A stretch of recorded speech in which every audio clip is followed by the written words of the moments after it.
Buenos días. Mi nombre es María Esther Arcos Serrano. De origen soy bióloga. Tengo una maestría en ingeniería ambiental. Tengo 28 años trabajando aquí en el Senapred, 20 años en riesgos químicos y 8 años en riesgos sanitario-ecológicos. Bueno, vamos a empezar con una introducción que es importante en este caso. Yo sé que ustedes ya están familiarizados con los fenómenos naturales, lo que son sismos, volcánicos, inundaciones, lo de hidrometeorológicos, que es lo que se ha trabajado más tiempo. Sin embargo, bueno, pues esta es otra atribución que tenemos y pues hay que irlo trabajando, ¿no? Bien.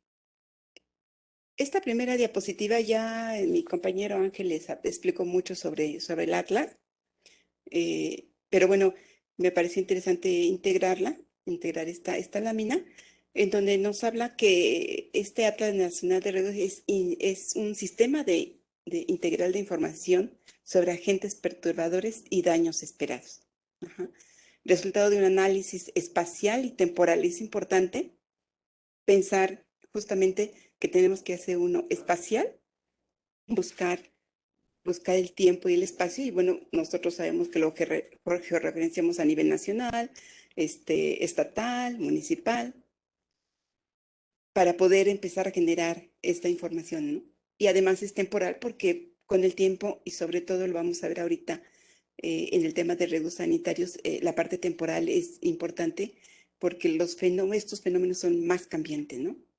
Entonces, bueno, esta parte era importante que lo tomáramos en cuenta.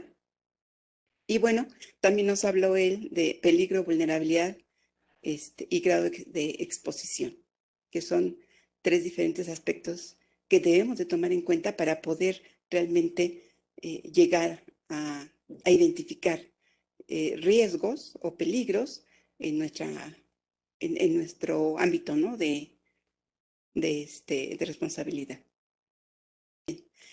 Hablando de estos tres aspectos, dentro de los riesgos antrópicos es diferente. Ahorita les voy a explicar la parte de riesgos antrópicos o antropogénicos, que son un poco diferentes y se tratan de forma diferente, pues debido a la naturaleza de los mismos. Seguramente estamos familiarizados con la palabra peligro, que pudiera ser como amenaza, algo que está ahí y que nos puede hacer daño. Ujú. Y se puede quedar en esa primera etapa de peligro, al menos identificar que tenemos un peligro ahí que en algún momento nos puede causar o podemos estar o lo podemos asociar con la exposición, si estamos expuestos o no. En el camino de la presentación voy a ir especificando con ejemplos, pero aquí de forma general, y la vulnerabilidad, ¿no? Finalmente, este es otro aspecto. Y solamente si tenemos una intersección aquí, no sé si se acuerdan allá de esos clases de conjuntos, ¿no? En realidad estamos hablando de que estos tres elementos, si se conjugan, tenemos un espacio en donde podemos determinar el riesgo, ¿sí? Si tenemos un peligro, pero no está dentro de estos tres ámbitos, no podemos hablar de un riesgo. Esto es importante porque a veces también nos llegan atlas que nos hablan de riesgo cuando solamente estamos identificando peligro, ¿no? Y bueno, el riesgo lo vamos a identificar como una probabilidad de perder bienes expuestos frente a un peligro dado, pero no solamente bienes. En específicamente, riesgos sanitarios, podemos perder la vida, la salud, ajá, la plenitud de poder vivir sanos, porque nos vamos a enfocar mucho en la parte justamente de la salud, que es quizá más importante que los bienes expuestos, porque los bienes expuestos finalmente los podemos recuperar en algún momento, pero la vida o la salud, pues no. Y continuando, bueno, conocemos varios aspectos en el sentido de los riesgos. Conocen ustedes muy bien los riesgos geológicos, los riesgos hidrometeorológicos, quizá un poco más ya los riesgos químicos, que son más recientes, pero también tienen un poquito más de tiempo de estudio. los riesgos sanitario-ecológicos, que es nuestro tema de estudio, riesgos socioorganizativos y, bueno, muy recientemente los riesgos provenientes del espacio exterior. Solamente era como iniciar, bueno, todo nuestro universo y que nosotros nos enfocaríamos en estos. Y bien, la Ley General de Protección Civil nos define los riesgos sanitario-ecológicos como un agente perturbador que se genera por acción patógena, esto es importante, acción patógena de agentes biológicos como epidemias y plagas, que constituyen un desastre sanitario en el sentido estricto del término. Y lo estamos viviendo, ¿no? Desde el 2009 estamos viviendo, 2020, estamos viviendo este desastre sanitario que no se ve porque no es catastrófico, no se ven, por ejemplo, en el caso de sismos, estructuras que se caen, no se ven las inundaciones, pero finalmente impacta como un desastre porque entonces nos pega en la parte económica, obviamente en la parte de salud, hay muchas pérdidas y cambios en las actividades del día a día. Entonces, en realidad, esta parte es muy interesante porque los riesgos sanitarios no se ven así, no son catastróficos, no los vemos, no los percibimos con los oídos, ¿no? Sin embargo, perdón, ni con los oídos, porque también suenan, ¿no? Cuando se cae una estructura, ni con los ojos, ¿no? Sin embargo, cuando están presentes nos causan una situación importante también de nuestro diario vivir.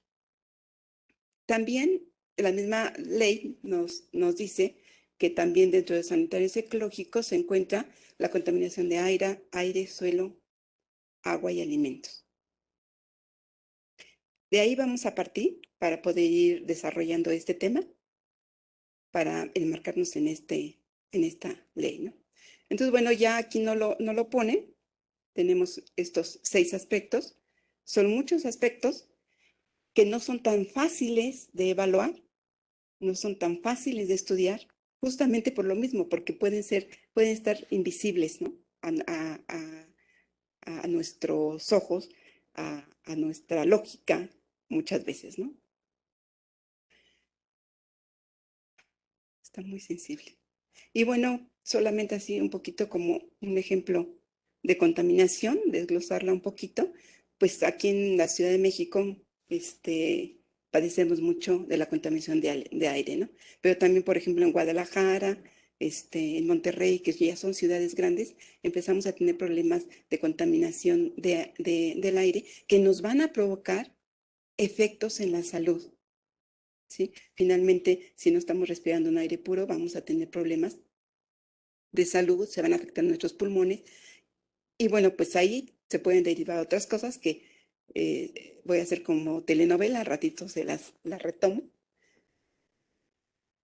El agua, que bueno, se nos ha hecho fácil desde que la población ha crecido de manera impresionante, la población humana, y además el desarrollo industrial, de vertir nuestras aguas a los ríos, sin previo tratamiento, sin nada, ¿no?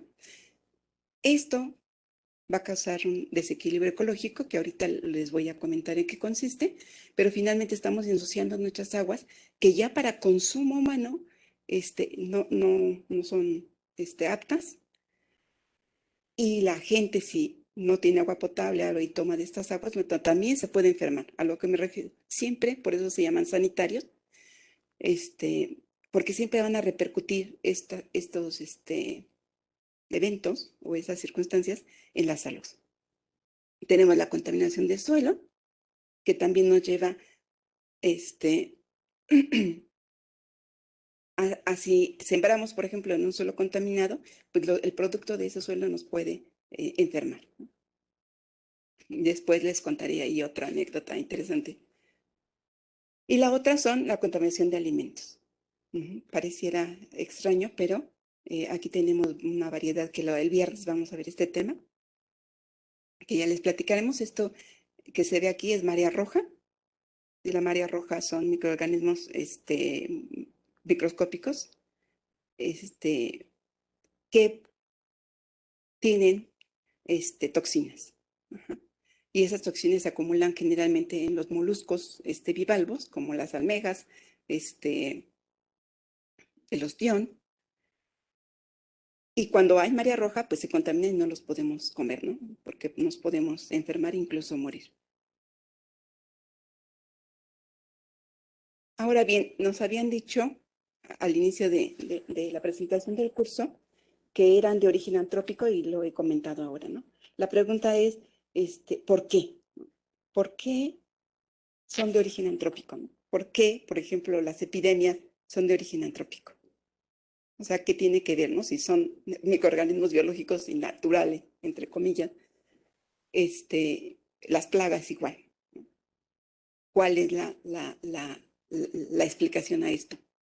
Es importante porque nos habla cada uno de estos eventos o de estos temas que vamos a desarrollar, están relacionados con la actividad humana, aunque no la percibamos, ¿sí? En primera instancia, bueno, me gustó esta imagen porque ya nosotros como especie humana y que está encima de todos los niveles a nivel de perdón, de cadena alimenticia, estamos nosotros en el ápice de todas las cadenas alimenticias que se podían dar en todos los ecosistemas, estamos hasta arriba, ¿no? Literalmente somos una plaga para el planeta. Entonces, obviamente, tan solo por ser tantos, desequilibramos todos los sistemas naturales que se dan en la naturaleza, y eso nos va a conllevar a desequilibrios que al final nos van a pegar, ¿no? Por actividad industrial, pues emitimos grandes cantidades de contaminantes a la atmósfera, entre ellos los gases invernadero que nos están provocando ahora un cambio climático, y el cambio climático nos va a traer entonces problemas de inundaciones, nos va a traer problemas también de plagas, etcétera, ¿no? La explotación del petróleo, la explotación de los minerales, pues también estamos trayendo a la atmósfera a lo mejor sustancias que si están abajo de la tierra no deberían de estar afuera y no deberían de convivir, coexistir o reaccionar ni con la biota, o sea, los organismos vivos que viven arriba como nosotros mismos, ¿no? Esto también lo vamos a explicar después. Si se dan cuenta, todo repercute, en todo repercute. Y todo está asociado a la actividad del hombre. Sabemos que pues, nos hemos desarrollado así bajo la ignorancia de que en realidad nosotros somos parte de la naturaleza y que no podemos desligarnos de ella, de esa conciencia. Entonces, tenemos talas clandestinas, tenemos contaminación, pues que para nosotros es simplemente que se alejen, ¿no? Los residuos de nuestra vista, pero no sabemos qué está pasando más allá. Y al final no sabemos cómo nos va a repercutir a posteriori. Y bueno, vamos a continuarle. Ay, perdón, me estoy regresando. Sí, más fácil, está muy sensible. No doy una. Ándale, más fácil. Bien, voy a empezar por algo que seguramente ustedes lo vieron, digo, desde la primaria nos lo enseñaron, secundaria, universidad, de prepa. Entonces, lo hemos visto, ¿qué es la ecología, no? Y empiezo por aquí porque, fíjense, oikos significa lugar para vivir o casa. Ujú. Y logos es el estudio de la casa. Y de la casa de quién, ¿no? Eso sería algo muy importante, ¿no? Pues de la casa que estaríamos pensando en este planeta Tierra, ¿no? En donde coexistimos muchas especies y que muchas de ellas se están extinguiendo o al contrario se están reproduciendo de manera importante y eso nos trae un desequilibrio. Entonces, bueno, en realidad esta ciencia nos estudia las relaciones que los seres vivos tienen entre sí y con su ambiente. Importante, con su ambiente. Ahorita vamos a ver más adelante qué significa eso. Entendiendo como ambiente todo lo que nos rodea, ¿no? Todas las condiciones físicas, que sería la energía solar, el suelo, el agua, el aire, y y todo lo que conlleva cada uno de estos componentes, por supuesto, ¿no? Y la parte biológica, estaríamos hablando de las plantas, animales, las bacterias, los hongos, los virus. Ajá. Todos esos son, aunque los virus los clasificamos en biología como que están entre la vida y la muerte, no están vivos y tampoco están muertos. Y más adelante cuando hable de las epidemias se los voy a comentar. Pero bueno, de todas maneras ahí están, ¿no? Y esto nos da el sustento a nuestro hogar. ¿De qué? De todos los seres vivos, incluyendo al hombre. Esto es importante, incluyendo al hombre. Hay una interdependencia entre todos los miembros y se establece generalmente un equilibrio entre ellos. Y bueno, uno de los puntos fundamentales dentro de la ecología a estudiar son los ecosistemas. Y los ecosistemas están integrados por los diferentes elementos que interactúan entre sí. Son interacciones complejas y se van a dar paso a una comunidad de muchas especies que están en equilibrio en un espacio dado, ¿sí? No va a ser el mismo el ecosistema, por ejemplo, en la zona de la tundra donde hay nieve, a un ecosistema en donde la selva, por ejemplo, ajá, o el bosque o el desierto. Son totalmente diferentes los ecosistemas, pero las características de cada uno de esos ecosistemas tienen esta integración. Son elementos en donde se hacen relaciones muy complejas, sin embargo, formando una comunidad de diferentes especies, pero en equilibrio, o idealmente debería ser en equilibrio. Bien, dentro de estos tenemos dos factores, hablábamos del ambiente, que son los factores abióticos, quiere decir que no tienen vida, tal cual, pero que son importantes, ¿no? La humedad, la temperatura, el viento, las corrientes marinas, en el caso de los ecosistemas marinos, los nutrientes, que son importantes como el carbono, el potasio, el nitrógeno, el fósforo, ¿no? El tipo de suelo, las pendientes del terreno, entre otros, ¿no? Por ejemplo, aquí se concatenaría algo interesante. La pendiente del terreno me lleva a que generalmente se desarrollan árboles, se desarrollan vegetación que ayuda a fijar el suelo, que no se deslave. Si nosotros abusamos de la tala clandestina de árboles y dejamos las pendientes sin especies arbóreas, vamos a tener deslizamiento de laderas. Ajá. Ahí hay algo que todo está conectado y también está conectado todo con la concatenación de eventos que se pueden dar de los riesgos, ¿no? Entonces, si se dan cuenta, aquí puse un dibujito en donde todos estos elementos, que son los factores abióticos, van a influir en la biota, ¿sí? Van a influir, por ejemplo, la radiación solar, pues la planta que tanto va a crecer, ¿no? Necesita ella de la radiación solar, necesita de la humedad, e incluso necesita del viento, ¿sí? Por ejemplo, aquí tenemos a un grillito que está poniendo acá sus huevecillos y necesita cierta cantidad de humedad, es porcentaje, se maneja por porcentaje de humedad y temperatura. Ujú. E incluso la textura del suelo. Entonces, todos estos elementos son importantes como parte del ecosistema. Y uno de los más importantes dentro del ciclo, yo les hablaba del carbono, fósforo, que son nutrientes que necesitan las plantas para vivir y necesitamos todos los seres humanos. Nosotros estamos compuestos de carbono. Ajá. Tenemos dos elementos. Hay un ciclo de carbono que es largo, son de millones de años, y nos habla de una, por ejemplo, disolución de los ríos en sedimentos marinos y la corteza terrestre. Poco a poco se va disolviendo y se va integrando a los ecosistemas. Tenemos el carbono que regresa al CO2, ya sea por emisiones volcánicas o hidrotermales. Pero tenemos un ciclo del carbono corto, uh-huh, y este es importante, es muy importante porque justamente es el que nos está poniendo en jaque con la parte del cambio climático. Las plantas toman el dióxido de carbono y lo transforman a través de la fotosíntesis en compuestos orgánicos, ¿no? Obviamente que contienen carbón, fijan el carbón de la atmósfera. Los compuestos sintetizados son utilizados como alimentos, o sea, estas plantas, que en realidad está muy complicado esto de compuestos sintéticos, perdón, sintetizados, nos está hablando de plantas, los utilizan los animales para alimento, ¿no? Y los desechos también liberan al suelo el carbono y el agua que lo absorbe a través de las plantas. Ahí está el ciclo y el equilibrio, ¿sí?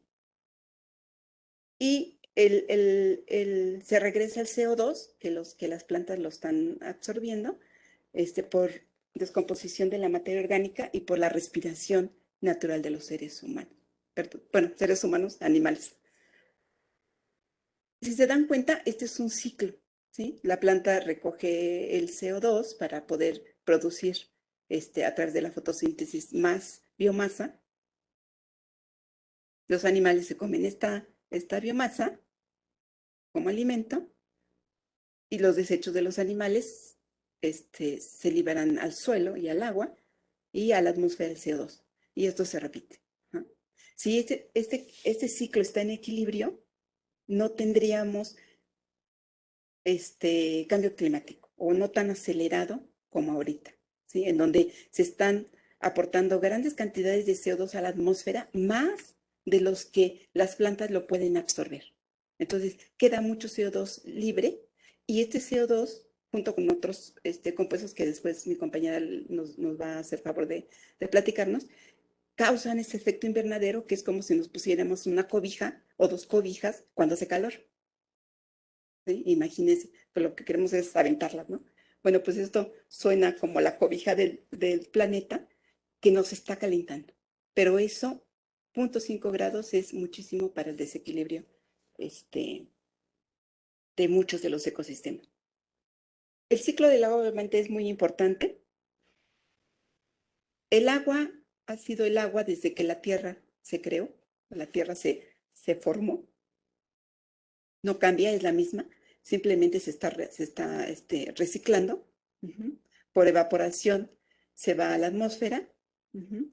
Cuando se enfría acá arriba el agua a la atmósfera, pues entonces puede bajar como nieve o como lluvia natural, ajá, que va a ayudar a que las plantas puedan desarrollarse, ¿no? Y este ecosistema se pueda eh, estar en equilibrio, vamos a decirlo. Ujú. La evaporación también en el suelo, la transpiración de las plantas, y de nosotros mismos también. Cuando transpiramos, pues sudamos y ese sudor pues es agua que también se evapora y se va al, al ambiente, ¿no?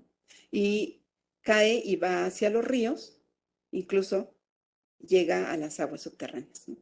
De las aguas subterráneas se va al mar y otra vez este ciclo importante, que también si hay un desequilibrio, como lo estamos viendo ahora, pues va a llover más en unos lugares que en otros, va a haber sequías en unos lados, va a haber inundaciones en otros. Y bueno, les estoy hablando de biología, ¿verdad? Pero bueno, me gusta como que ustedes amplíen su panorama de que todo está conectado y todo nos lleva a una situación de desequilibrio en muchos niveles, ¿no? Bien, los factores bióticos, bueno, son los animalitos, las plantas, todo lo que tiene vida. Ajá. Entonces se está refiriendo, incluyendo al ser humano, ¿sí? A la especie humana. Nosotros participamos con estos factores bióticos. Ujú. Y el equilibrio se da en estas situaciones que ahorita las vamos a ver, en donde el colibrí se va a levantar de las mariposas, ¿no? ¿Para qué? Porque imagínense que crecieran o se desarrollaran muchas mariposas, entonces devastarían y se comerían todo el néctar de las plantas y no permitirían que se fueran las semillas y las semillas pues ya no ofrecían más arbolitos. Entonces se vuelve toda una situación, hay un equilibrio o debería de haber un equilibrio importante entre cada una de las especies. Aquí tenemos más, simplemente para evaluar que estoy hablando de todos los seres vivos, ¿no?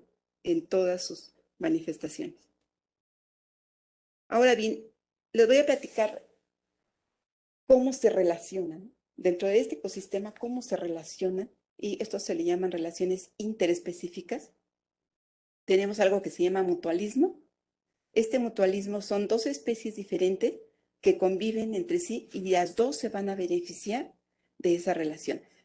Esta es muy conocida, ¿no? Aquí tenemos una abeja que está chupando el néctar de las flores, por supuesto se está beneficiando porque se está alimentando y además va a llevar a la colmena y la planta se está fertilizando porque, bueno, esta abeja pues chupa poquito de acá, poquito de acá, poquito más allá, poquito de otra planta y se da una fertilización. De esta manera es como se fertilizan las plantas para que se puedan generar las semillas y después que nazca una planta. Entonces, la abeja está ayudando a que esta especie se perpetúe en el tiempo.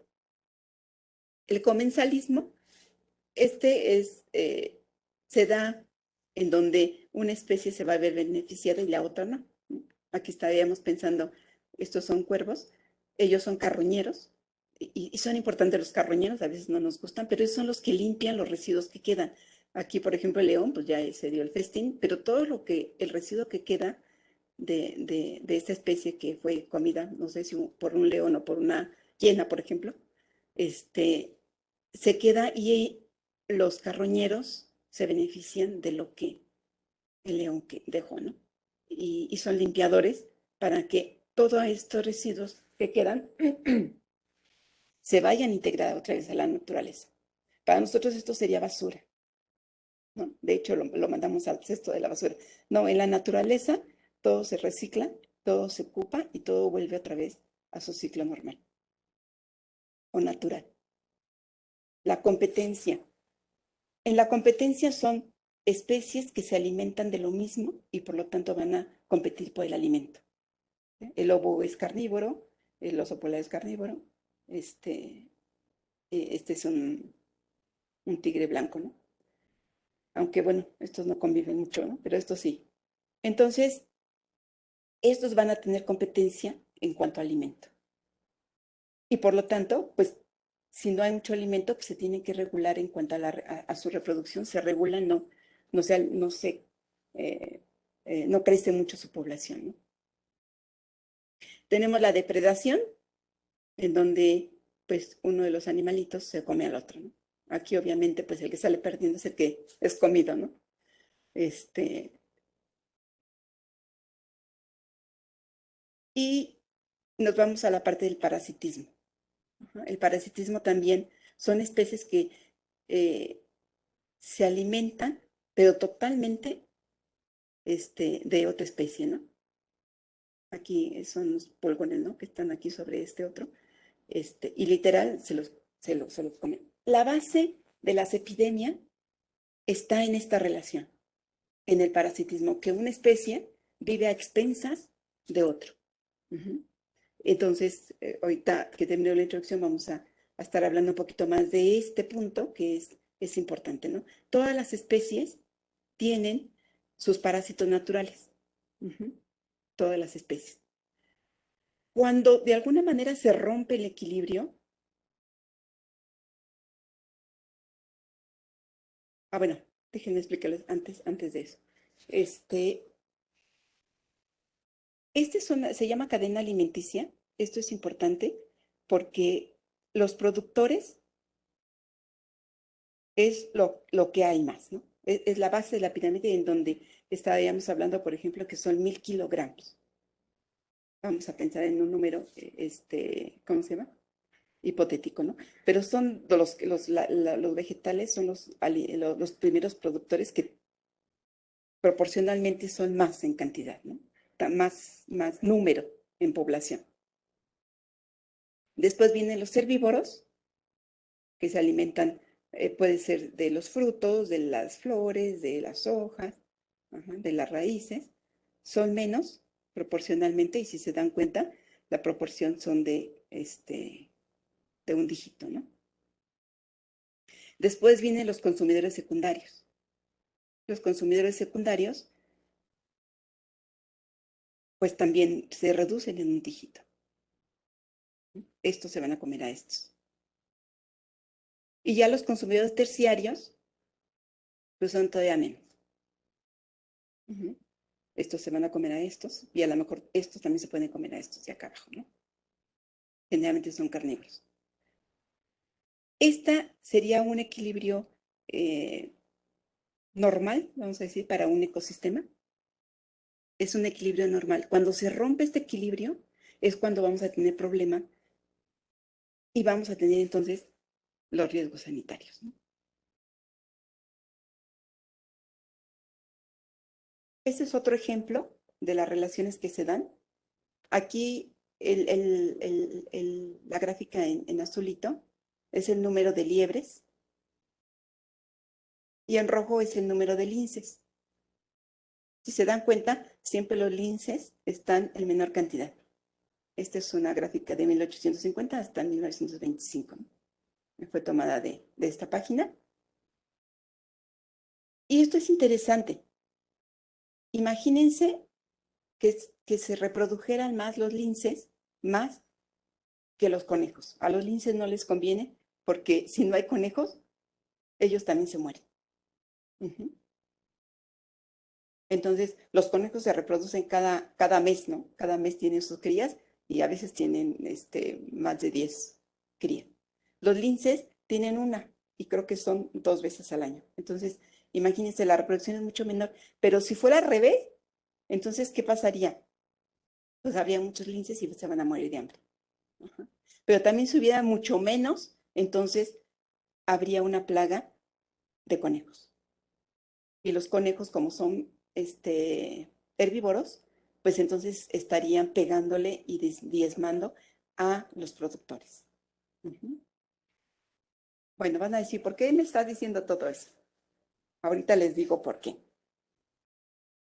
Vamos a ver la parte de qué es población. Generalmente cuando pensamos en población, pensamos en la población humana, ¿sí? No, la población humana es una nada más, pero si definimos población, lo vamos a definir en función de los miembros de una especie que comparten el mismo espacio en un tiempo determinado, que realizan intercambio genético, ¿qué es eso? Se reproducen, comparten el mismo espacio geográfico, que sería el espacio de acá, ajá, y ambiental, e involucran componentes cuantitativos y cualitativos. Por lo tanto, tienen los mismos hábitos alimenticios, reproductivos, el mismo ritmo de crecimiento y patrones migratorios. Si esta sería una especie, perdón, esta sería una población de pingüinos de esta especie. Esto es importante porque en esta parte de los riesgos sanitarios vamos a hablar mucho de población, entonces por eso lo estoy definiendo, vamos a hablar mucho de población, vamos a hablar mucho en plagas también hemos hablado de población, entonces siempre hay que especificar la población de quiénes, ¿no?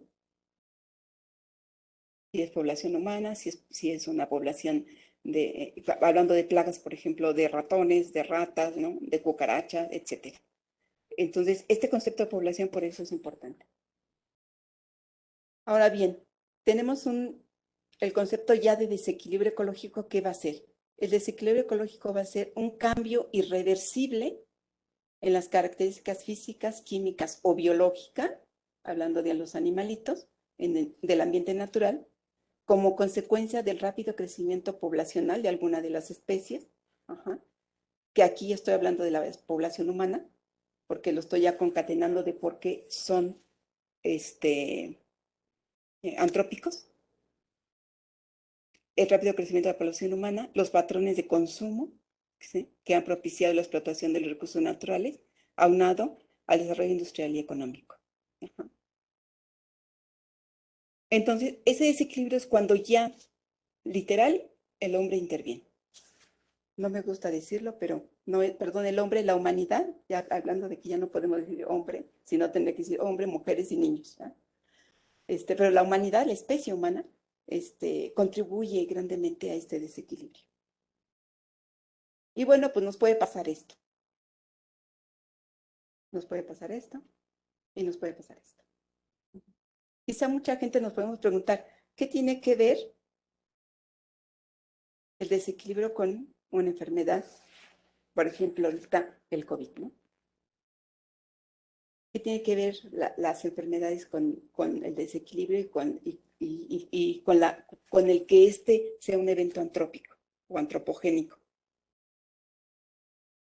Fíjense que en este proceso de desequilibrio que hemos realizado por todas estas actividades que ya comentamos, rompemos equilibrios en donde ya les había comentado, cada especie tiene sus propios parásitos, ajá, pero el hombre ha roto ese desequilibrio y tenemos varias situaciones, ¿no?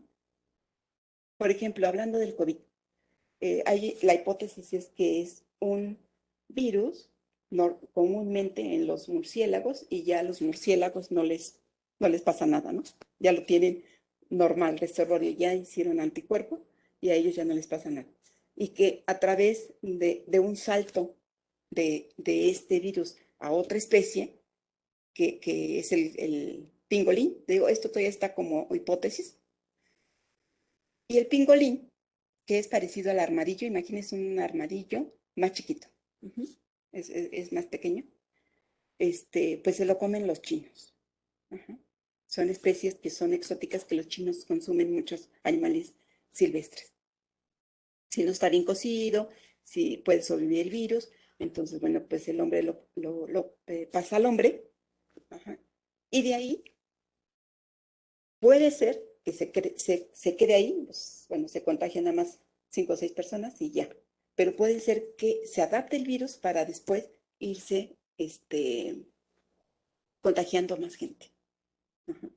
Entonces, el origen que es, estamos invadiendo ecosistema que quizá no deberíamos de invadir. Ajá. La otra, el ébola, que es una enfermedad muy peligrosa, en el África, las personas, los cazadores, cazaban chango, los changos tenían esa enfermedad que también era de ellos, ya no les hacía nada, ya se habían inmunizado, entonces pasa al hombre y entonces, pues, se da esta epidemia. Ahorita en la siguiente les voy a hablar epidemia, pandemia, endemia y brotes, ¿no? Para que tengamos entendido que son diferentes dimensiones de una enfermedad. Pero generalmente se da por esto, porque hemos traspasado este, las barreras naturales y ecológicas de muchos de estos ecosistemas, ¿no? Bien, las causas, que ya las veníamos platicando desde antes, algo muy, bueno, ingreso de contaminante por actividad industrial, introducción de especies exóticas. Esto es importante. Generalmente no nos damos cuenta de que si yo saco a una especie porque está bonita, por ejemplo, los pájaros que cantan bonito, y me lo llevo a otro ambiente, en el otro ambiente puede que se generen plagas porque no tengan su depredador que los esté controlando. ¿Sí? En México se da mucho que hay mucha extracción de especies exóticas a otros países. Y también tenemos especies de otros países que han entrado aquí a México, ¿no? Tenemos ahí en Veracruz una especie de una tarántula mígala del tamaño de un plato, para que se lo puedan imaginar. Esa especie era de Sudamérica, nos la trajeron a alguien, pues la voy a llevar de mascota, ¿no? Está padre. Bueno, pues se les escapó y resulta que ahora en Veracruz pues es un problema porque aquí no tiene depredador. Entonces se están reproduciendo mucho estas arañas allá. Ese es un ejemplo. Tenemos otro ejemplo de un pez, que también se lo trajeron como mascota. Por alguna razón, a alguien ya no le gustó el pez, lo mandó al mar y ahorita se está convirtiendo en una plaga y está haciendo ahí una presión importante en lo que es el sistema, creo que es en el Golfo. No recuerdo la especie del pez. Entonces, por ignorancia, entramos en situaciones donde introducimos especies exóticas a ambientes que no son de ellos, que no tienen depredador, entonces se vuelven plagas, ¿no? Y después, pues se vuelven un problema también para el ser humano. Obviamente el cambio climático, debido a lo que les comentaba del CO2, que está habiendo mucho aporte por la industria, por los carros, no nada más la industria, los automóviles que están generando mucho CO2. Entonces se está dando un cambio climático que también va a ser importante para el desequilibrio de especies. Por ejemplo, los corales se están muriendo. Los corales es un ecosistema muy delicado que necesita una temperatura muy específica un ambiente muy específico y con poquito que suba la temperatura del mar, se están blanqueando, se llama blanqueamiento de corales, que en realidad se están muriendo todas las especies que viven en ese ecosistema. Tenemos también la desaparición de especies endémicas, en donde solamente hay en un, en un espacio, solamente se da esa especie, pero justamente por estos desequilibrios puede ser que no se adapten y entonces empiecen a morir, ¿no? Y entonces dejan huecos dentro del ecosistema que muchas veces son cubiertos por otras especies que no necesariamente van a reequilibrar, ¿no? Pueden desequilibrar más el ecosistema. Tenemos también el incremento en la población de algunas especies, que ya serían las plagas. Esta es muy famosa, la langosta, que por alguna razón que no se sabe exactamente, todavía los biólogos no lo han podido discernir, generalmente las langostas viven solitarias y se reproducen poco. Por alguna razón, no sabemos si por el cambio del ambiente, por algún estímulo externo, se empiezan a congregar, se empiezan a reproducir de manera acelerada y causan una pérdida a los cultivos impresionante, ¿no? Y a toda la vegetación que por donde ellos vayan pasando. Este sería como un ejemplo de ya las plagas como tal, ¿no? Invasión de poblaciones a otros ecosistemas, que pudiera ser el mismo efecto de las especies, introducción de especies exóticas, o pudiera ser porque hay fronteras, por ejemplo aquí, bueno, este ecosistema fundamentalmente es de bosque templado, ¿sí? Pero aquí al ladito yo tengo un bosque de coníferas, ¿no? Son diferentes, no me hagan caso, simplemente piensen que son árboles diferentes. Y de alguna manera hay especies que cruzan esta frontera y se alimentan de los dos lados. Ajá. Pero a veces pues devastan más un ecosistema que otro. Tenemos la reducción acelerada de la biodiversidad. Esa reducción acelerada quiere decir que se están muriendo muchas especies y por lo tanto tenemos ya ecosistemas ya muy sencillos, pero que también están causando. Y bueno, hay unas que crecen mucho, ¿no? Este hermoso animalito que ya está en todos lados. Ya es una plaga, ¿cómo le llaman? Ay, ya se me olvidó. No, tiene un nombre específico, pero bueno, ya se encuentra en todo el mundo, ¿no? Lo vamos a encontrar en todos lados. Entonces, pues para estudiarla está como muy complicado. Y todo esto nos causa cambios en el ecosistema y los cambios en el ecosistema, si no se pueden equilibrar de forma, ideal, ya no se van a poder, equilibrar y probablemente pues vamos a tener problemas más adelante, ¿no? Del cambio climático ya les había comentado, se los he comentado, es importante porque vamos a tener problemas tanto a nivel de eventos naturales como antropogénicos, ¿sí? Tenemos, entonces, hablando del CO2, ya les había comentado, ¿no? Que se produce mucho, eso nos causa un efecto invernadero y la temperatura del planeta está cambiando y por lo tanto va a afectar a todos los ecosistemas. Tenemos aquí algunas situaciones en las que se puede presentar: incendios, sequías, inundaciones, también los volcanes nos podrían causar, pero fíjense, este desequilibrio ecológico, los volcanes es a nivel local, los incendios pueden ser a nivel local, por ejemplo aquí, bueno, pues estos venaditos van a tener ahí un impacto. Las inundaciones, pues para algunos va a ser importante, pero para nosotros nos va a ayudar, ¿no? Sin embargo, el impacto que hace la humanidad para muchas de las especies, esto es basura y ya perdón, esta ave va a poner sus huevos, pero fíjense qué condiciones, ¿no? Aquí pues los ríos contaminados, aquí los peces pues van a morir. Entonces, el impacto de las actividades del hombre son importantísimas. Bien. Aquí vamos a terminar con la introducción. Es como muy a grosso modo para que entendamos el fenómeno